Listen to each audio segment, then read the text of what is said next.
Chat TTS is the best text-to-speech I have seen, and it is so realistic and easy to use. So you definitely need to have a try.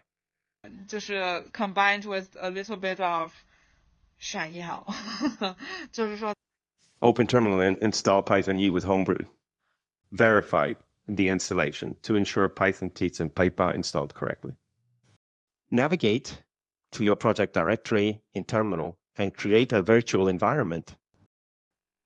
Activate the virtual environment to start using it. With the virtual environment active, install the Chat TTS-fork library. Use chattts-fork to convert your text to speech.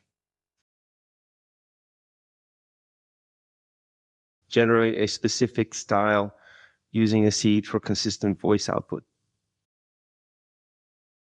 How are you doing?